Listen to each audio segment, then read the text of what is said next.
Say it in Russian, Ethan Caldwell said with a smug grin as he swirled the deep crimson wine inside his crystal glass. She won't understand a single word anyway. The laughter around the private dining table was quiet, polished, and expensive, the kind of laughter reserved for people who believed money made every joke acceptable. Then Ethan leaned closer to his business partners and spoke several sentences in flawless Russian, convinced that the young black waitress standing only a few feet away was nothing more than part of the furniture. The words floated through the candlelit room like invisible smoke, filled with arrogance disguised as wit. He mocked her intelligence, questioned why luxury restaurants hired people like her, and joked that she probably thought Moscow was a brand of vodka instead of a city. A few executives covered awkward smiles behind crystal glasses, while others avoided eye contact, pretending the music from the grand piano was somehow louder than the conversation unfolding before them.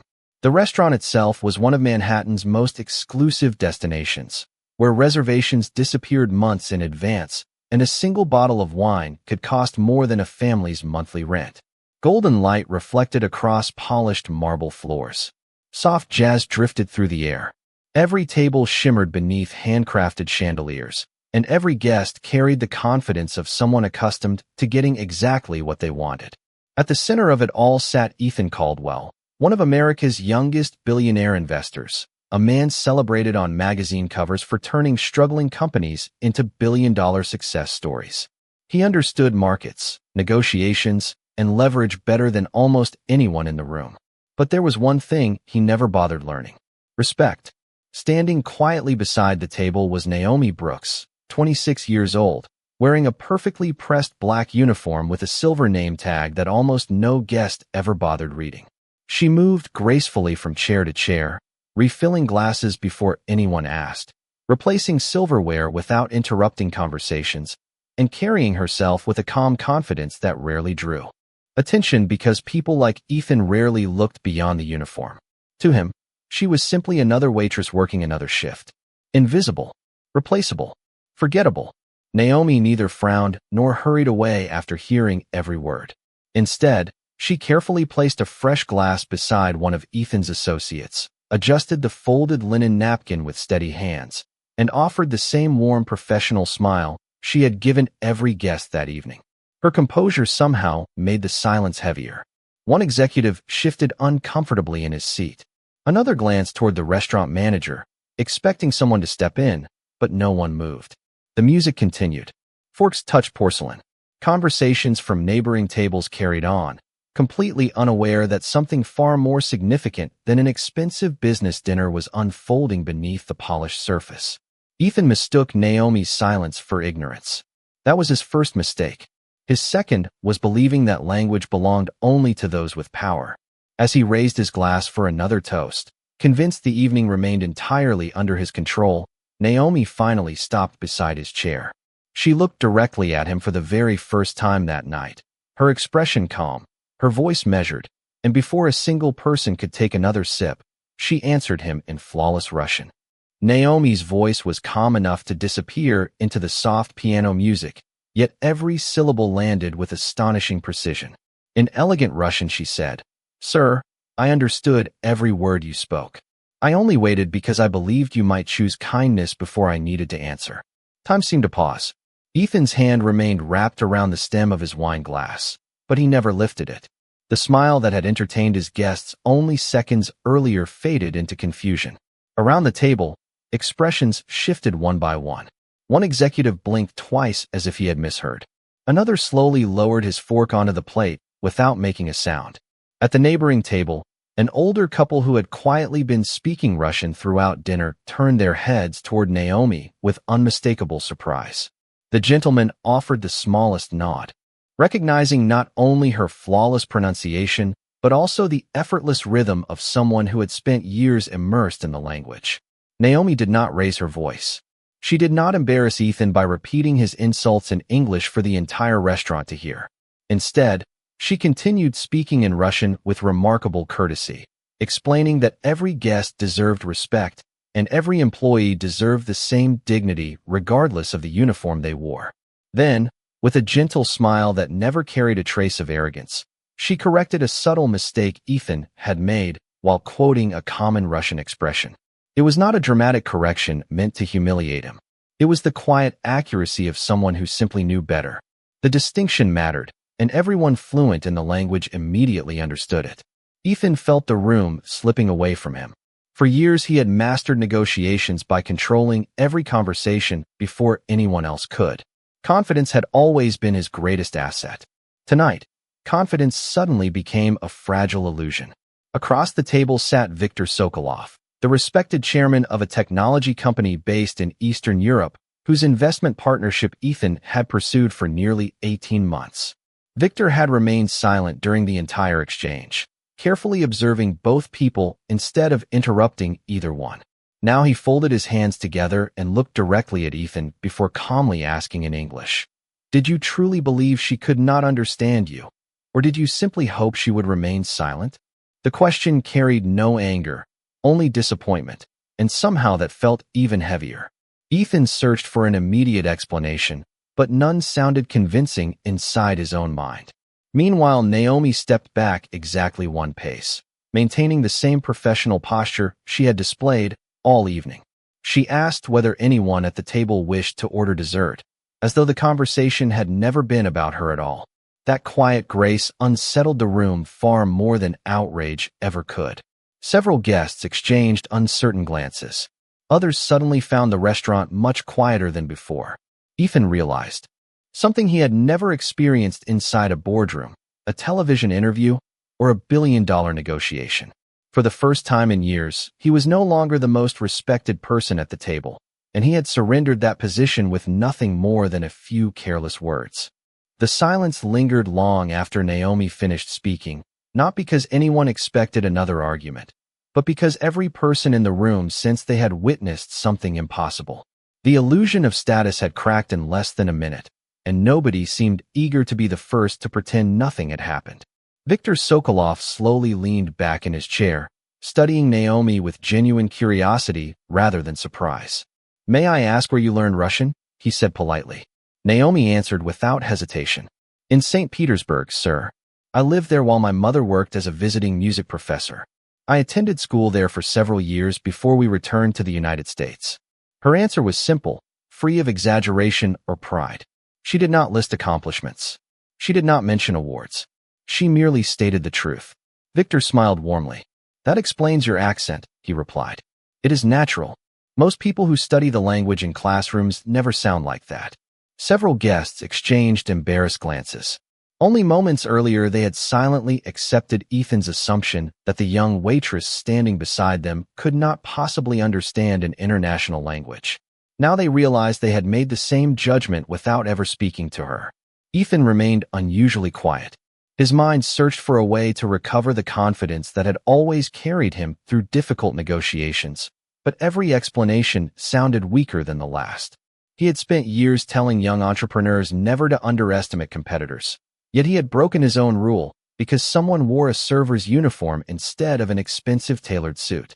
Naomi noticed the awkward atmosphere and gently redirected the evening back toward the guests. She described the chef's seasonal dessert selection, recommended a locally sourced coffee to accompany the meal, and answered every question. With the same calm professionalism she had shown since the beginning of her shift. She refused to let one person's disrespect define the experience of everyone else at the table. Her composure became impossible to ignore. Even the restaurant manager, who had quietly watched from across the dining room with growing concern, relaxed slightly after realizing Naomi had transformed a potentially uncomfortable scene into one marked by dignity instead of conflict. Viktor turned back toward Ethan with measured calm. "Business is built on trust," he said. "Trust begins with character. Character appears most clearly when we believe no one important is watching." Those words settled over the table more heavily than any financial presentation could have. Ethan understood that Viktor was no longer talking about language. He was talking about leadership.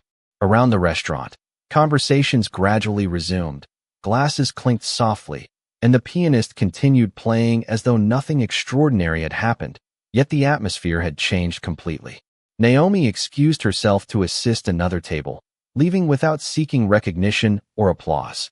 As she walked across the marble floor, Several guests quietly thanked her for her exceptional service. None of them mentioned Russian. None of them mentioned Ethan's remarks. They simply recognized something that could not be measured by wealth or influence. Ethan watched her disappear through the dining room and slowly realized that the most impressive person he had met that evening was not seated at his table, and she had earned that respect without asking for it. As the dinner continued, the conversations returned to quarterly earnings, international expansion, and market forecasts, but the energy around Ethan's table had changed in ways that could not be measured on any financial statement. Every confident remark he made now seemed carefully weighed before it left his mouth. Every joke was met with polite smiles instead of genuine laughter. He noticed the difference immediately, even if no one acknowledged it aloud. Respect, once quietly assumed, had become something he suddenly needed to earn again. Across the dining room, Naomi continued serving guests with the same steady professionalism that had defined her entire evening. She greeted new arrivals, recommended wines with remarkable knowledge, and anticipated every request before anyone needed to ask. To the family celebrating birthdays, she was warm and attentive. To elderly guests, she was patient and thoughtful. To young professionals celebrating promotions, she was encouraging without becoming overly familiar.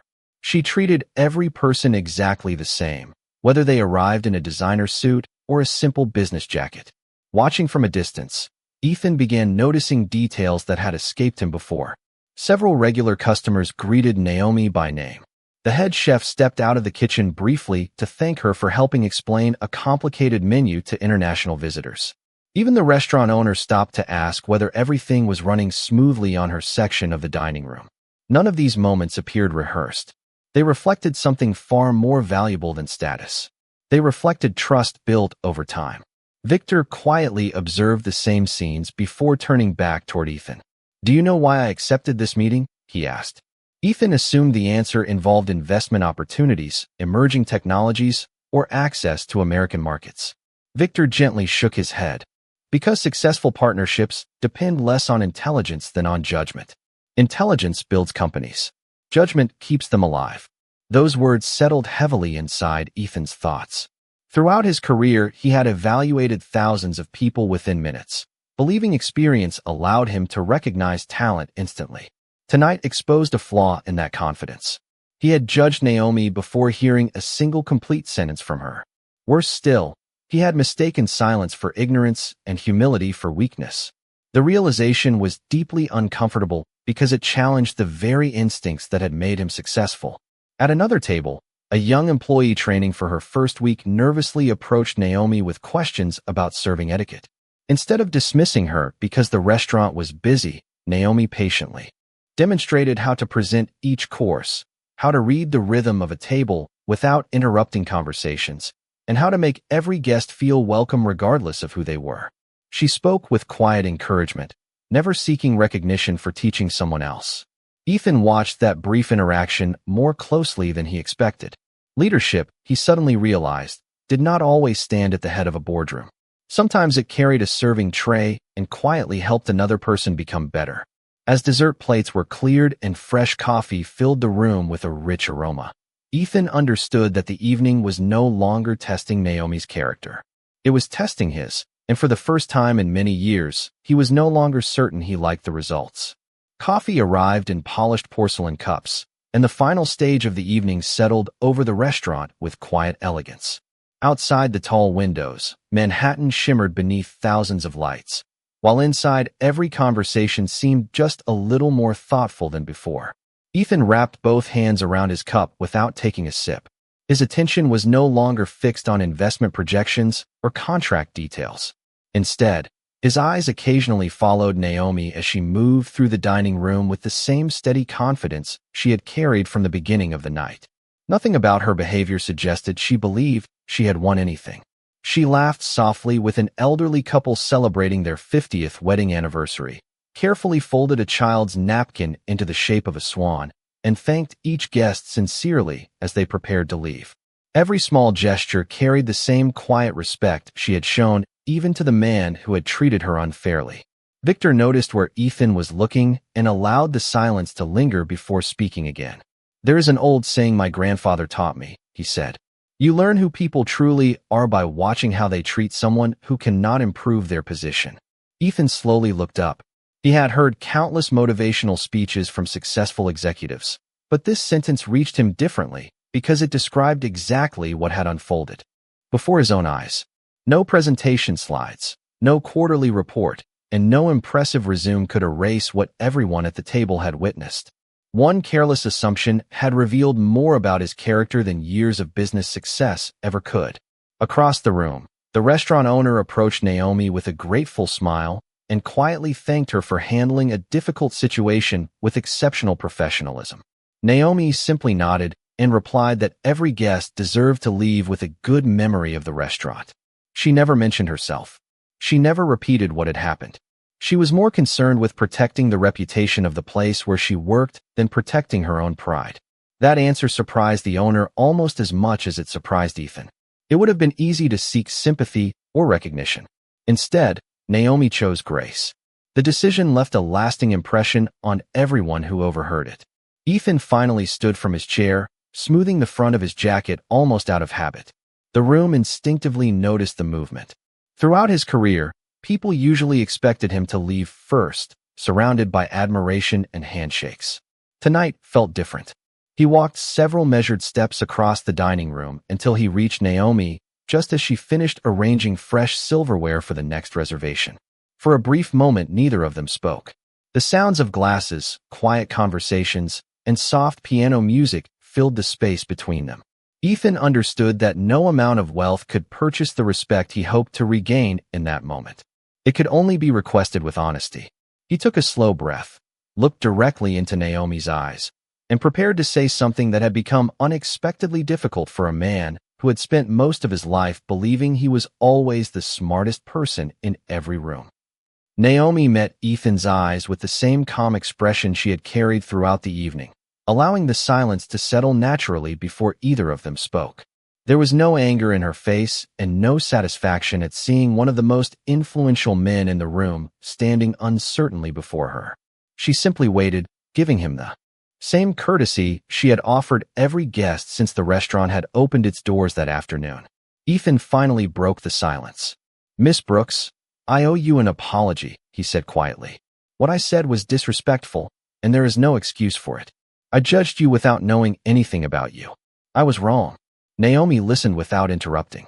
She had heard many apologies during her years in customer service, but most were offered only after someone had been embarrassed or corrected. This one sounded different. It lacked confidence, yet it carried sincerity. She nodded gently before answering. "Thank you for saying that, Mr. Caldwell. Honest apologies are never easy." Ethan let out a slow breath that he had not realized he had been holding. "May I ask you something?" he said. Naomi smiled politely. "Of course." He hesitated for a moment before continuing. "When you understood what I was saying in Russian, why did you not stop me immediately?" Naomi looked briefly across the dining room, where another server was helping a family celebrate a graduation before turning back toward him. "Because I wanted to give you the chance to become the person you believed you already were," she replied. "Sometimes people say things they regret because they think nobody important can hear them. I hoped you would choose different words before I needed to answer." Ethan lowered his eyes for a moment. Her response carried no accusation, only quiet wisdom. It was impossible to argue with someone who had chosen dignity over revenge. Victor, who had approached without interrupting, overheard the exchange and offered a thoughtful smile. "That answer," he said, "is worth more than most leadership seminars I have attended." Ethan managed a faint smile for the first time since the evening had changed course. Around them, the restaurant continued operating with effortless precision. Guests thanked servers as they departed. Chairs were quietly reset for later reservations. Soft jazz still floated through the room, but the atmosphere now felt lighter, almost reflective. The uncomfortable tension that had dominated the evening was slowly giving way to something far more meaningful. "Ethan, look back at Naomi. You probably think I have always been like this," he admitted. "Some days I wonder that myself." Naomi considered his words carefully before answering. People are remembered less for their worst mistake than for what they choose to do after recognizing it. The sentence lingered between them. Ethan realized that she had offered him something far more valuable than forgiveness. She had offered him an opportunity to become better. For a man who had spent years measuring success in stock prices, acquisitions, and headlines, it was a lesson that could never appear on a balance sheet, yet it might become the most valuable investment of his entire life. The evening should have ended with signatures, polite handshakes, and photographs celebrating the beginning of a promising international partnership, yet something far more memorable unfolded instead. Victor glanced at his watch before quietly closing the leather portfolio that contained months of negotiations. Every executive at the table noticed the gesture. They had expected to spend the next hour discussing investment schedules and expansion plans, but Victor no longer seemed interested in numbers. He looked around the table with calm conviction before speaking. "Before we continue any discussion about business," he said, "I would like everyone here to understand why tonight changed my perspective." The room became silent once again. Ethan remained standing beside Naomi, no longer trying to control the conversation. Victor continued, "Successful companies are built by intelligent people. Great companies are built by people who respect others even when there is nothing to gain." He turned toward Naomi with genuine appreciation. "Miss Brooks, thank you for reminding all of us that dignity does not depend on a title." Several executives nodded in quiet agreement. One of Ethan's senior advisors, who had remained mostly silent throughout dinner, finally spoke. "I have worked with Ethan for almost 10 years, he admitted. "I have seen him overcome impossible negotiations and rescue failing companies. But tonight, I believe he learned a lesson that no business school could ever teach." Ethan accepted the observation without defending himself. For perhaps the first time in his professional life, he understood that explaining away a mistake would only weaken the apology he had already offered. The restaurant owner approached the table carrying a small dessert prepared by the kitchen as a gesture of appreciation for the distinguished guests. Before placing it on the table, he looked toward Naomi. "Our chefs insisted that you present this," he said with a smile. Naomi thanked him and carefully served each guest with the same grace she had demonstrated all evening. No trace of bitterness appeared in her voice or expression. She treated Ethan exactly as she treated everyone else. That quiet consistency impressed the room more than any dramatic speech could have. Victor accepted his dessert before looking back at Ethan. "Partnerships survive difficult markets because people trust each other," he said. "Trust begins long before contracts are signed. It begins in ordinary moments when nobody expects to be evaluated." Ethan slowly nodded. Every sentence seemed to reveal another blind spot he had carried for years without recognizing it. Across the dining room, guests continued enjoying their meals, completely unaware that one of the most meaningful leadership conversations in the city was taking place only a few tables away. Ethan realized that success had taught him how to command attention, but Naomi had demonstrated something far more enduring. She had earned respect without demanding it. As the final coffee cups were cleared and the restaurant prepared for the last reservations of the evening, Ethan understood that this dinner would not be remembered because of wealth, influence, or international business. It would be remembered because one quiet act of grace had transformed an uncomfortable mistake into a lesson that every person present would carry long after they walked out into the Manhattan night. When the dinner finally drew to a close, the executives gathered their portfolios and prepared to leave, but Victor remained seated for one last conversation. He looked at Ethan with the calm patience of someone who had spent decades making decisions that shaped companies and careers. "I would still like to explore a partnership," he said. "Not because tonight was perfect, but because I have seen something far more valuable than perfection. I have seen whether a leader is capable of recognizing a mistake." Ethan listened carefully, saying nothing. Victor continued, "Many successful people believe admitting they are wrong makes them appear weak. In reality, refusing to admit it is what destroys confidence." Those words settled into Ethan's thoughts more deeply than any financial forecast ever had. For years he had measured risk through numbers, percentages, and market trends, yet he had rarely considered the cost of pride. He looked across the restaurant and noticed Naomi helping another server stack menus for the next morning. Her shift was almost over, but she continued assisting her co-workers without being asked. There was no audience left to impress. Most of the guests had already departed. She was simply doing what she believed was right. Ethan quietly approached the restaurant owner before leaving. "I would like to thank your staff," he said. The owner smiled politely. "They will appreciate hearing that." Ethan shook his head. There is one employee in particular who reminded me of something I should never have forgotten. The owner glanced toward Naomi and smiled knowingly. She has that effect on people, he replied. She believes every person who walks through our doors deserves the same respect, whether they are celebrating with one dessert or ordering the most expensive bottle in the cellar. That is why our guests keep returning. Ethan nodded slowly. The answer sounded remarkably simple, yet it explained something he had overlooked for years. Consistency built trust. Respect built loyalty. Neither required wealth. As Ethan prepared to leave, he paused beside Naomi one final time. I cannot change what happened earlier, he said, but I can decide what happens after tonight. Naomi offered a sincere smile. That is true for all of us, she answered. Every day gives us another opportunity to become the person we hope others already see. Ethan thanked her once more before walking toward the entrance. The cool Manhattan air greeted him as the door closed behind him, but he did not immediately step into the waiting car. Instead, he stood on the sidewalk watching the lights of the city reflect against the glass towers surrounding him. The skyline looked exactly as it had when he arrived a few hours earlier, yet everything felt different. His achievements had not disappeared. His company still existed. His success remained real. But his understanding of leadership had changed forever.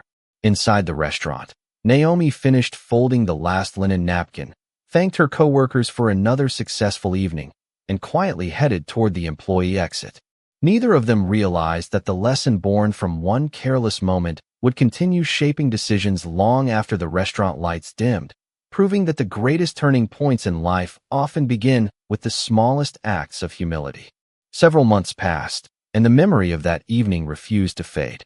Headlines celebrated a landmark partnership between Ethan Caldwell's company and Viktor Sokolov's investment group, praising the agreement as one of the most significant international business collaborations of the year. Financial analysts focused on numbers measured in billions of dollars, but none of them knew that the most important decision had been shaped long before the contracts were signed. It had begun with a quiet lesson in a Manhattan restaurant, where one woman's dignity had accomplished what power alone never could. Ethan changed in ways that many people inside his company noticed before they understood the reason. During executive meetings, he listened longer before speaking. He learned the names of employees who had once blended into the background. He regularly visited offices without an entourage, asking receptionists, assistants, maintenance workers, and interns about their experiences.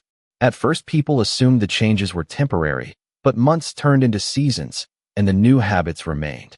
Respect had stopped being something he expected from others. It had become something he intentionally offered first. One afternoon, while reviewing applications for a new leadership initiative designed to identify overlooked talent within the company, Ethan noticed a familiar name. Naomi Brooks had been recommended by one of the restaurant's regular customers for a consulting role involving international hospitality training and multicultural communication. Rather than treating the recommendation as a favor, Ethan insisted that every candidate be evaluated through the same process. Naomi excelled during every interview, demonstrating not only exceptional language skills, but also remarkable emotional intelligence and practical leadership. She earned the position through her own ability, exactly as she had earned everyone's respect that unforgettable evening. When they met again in a conference room overlooking the Manhattan skyline, neither of them mentioned the painful beginning of their acquaintance. There was no need. The lesson had already fulfilled its purpose. Ethan welcomed her as a respected professional, and Naomi accepted the opportunity with the same humility she had always carried. Their conversation focused on creating stronger workplace cultures where every employee felt seen, heard, and valued regardless of job title. The program they developed soon became one of the company's most successful initiatives, improving teamwork, employee retention, and customer satisfaction across multiple offices.